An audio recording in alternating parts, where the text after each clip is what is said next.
Good morning, sir. I am Pauline Pagnanganan from BSN TV, and today I'll be going deep providing post-mortem care.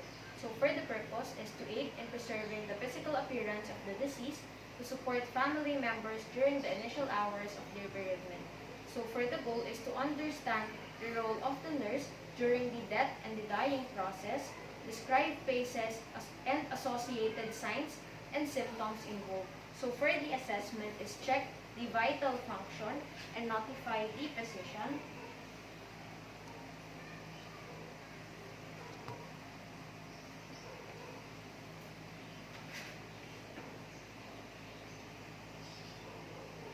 Then review hospital policy regarding post-mortem care and notification process. So need for autopsy if death occurs within 24 hours of hospitalization or is the result of suicide, homicide, or unknown cause, or if the family requests for autopsy. Then for the implementation is record on the client's chart the time of death and the time pronounced dead by the physician, so 8:10 a.m. Then notify the family members that the client's status has changed for the worse and assist them to a private room. So let's assume na in-assist na natin yung family member. So and ask them to wait until the physician is available. Then after that is return to the client's room, close the door, perform hand hygiene,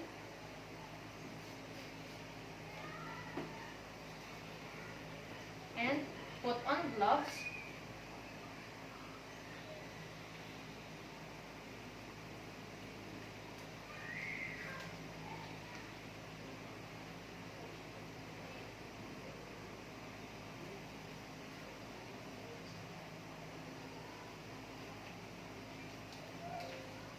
and isolation gown. So kunwari po is nakasuot na ako ng isolation gown.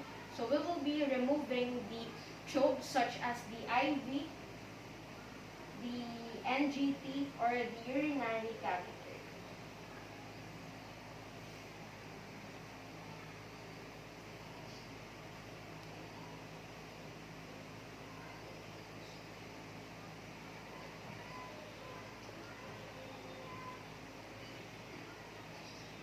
Then dispose it.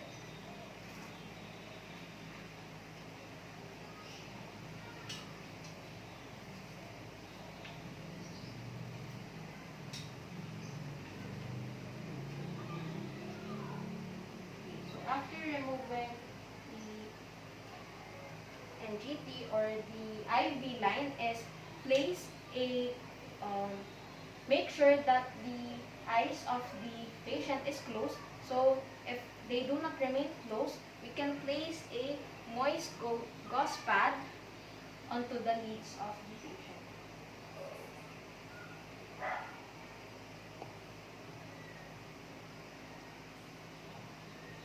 So after putting the gauze pad is remove extra equipment from the room to the utility room. Then remove or wash the secretions from the face and other parts of the body. So, nari po is may tubig.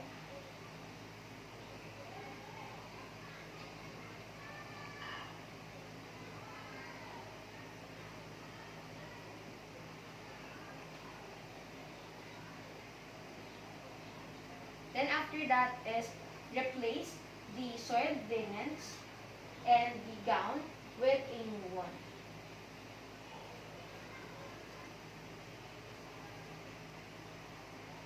Place this into the bag. So, dito muna po.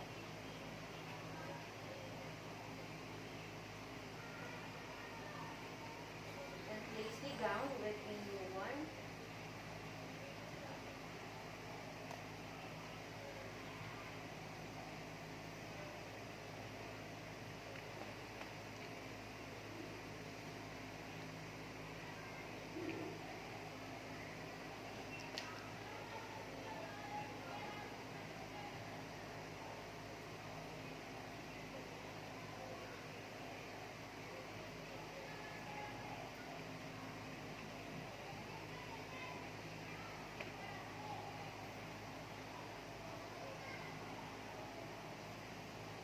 proper waste receptacle.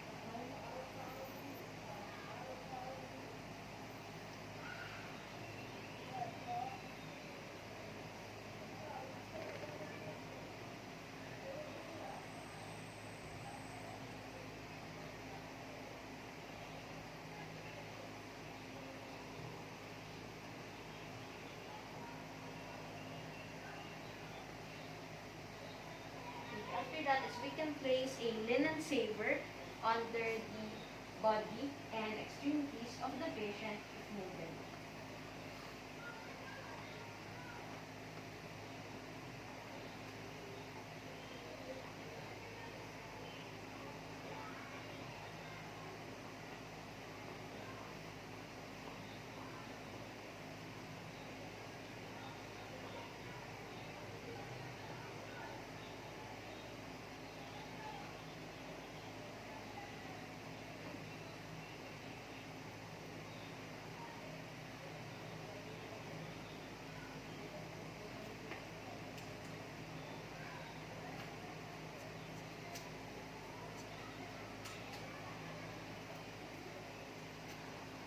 Then put all the soiled linens and the gown into the other room.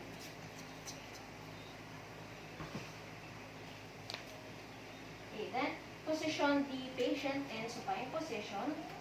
Then place the dentures of the patient if she or he wears one. So, hindi naman naka-denture si patient.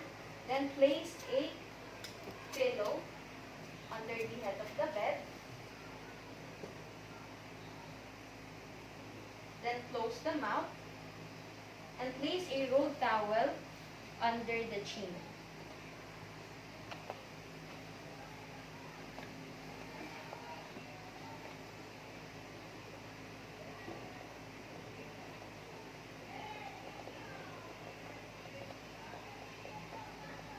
So after putting the rolled towel is we will be removing all the jewelries or personal belongings and give it to the family member. So make sure to record the name or names of the receiver. Then place a clean top covering over the body. So usually po is white yung covering na nilalagay.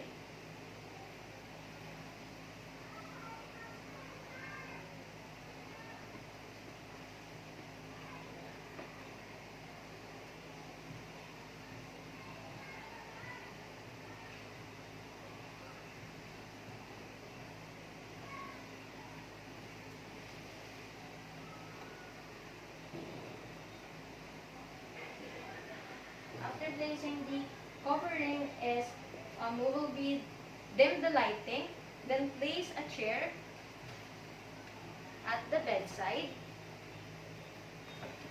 You can place it in here. So let's assume that after the body has been viewed by the family, we can tag the client with appropriate identification.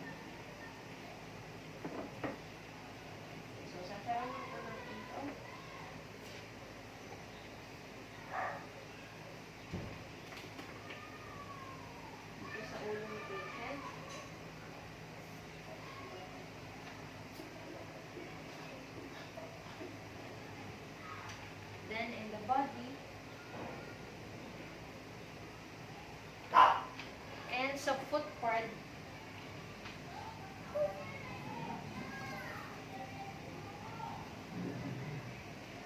Then after that is send a complete death certificate to the funeral home with the body or the complete paperwork required by the hospital. Then with the body and send the body to the morgue. Then close the doors to which the body is transported. After that is restore or dispose all the linens that have been used. Then remove the gloves. Place this in the proper waste receptacle. Also remove the isolation gown. Perform hand hygiene, then have the room clean so we can use special cleaning equipment if the patient has an infection. So for the evaluation is the body and the environment are clean with natural appearance. Then the body has been viewed with the family with no extreme signs of distress at its physical appearance, and there is also no contact with the body fluid. So for the documentation, so the following information should be recorded on the client's chart. So the time of death and code information if performed or if has done, so 8:10 a.m. Then after that is the response of the family members to the disposal of the materials and the belongings.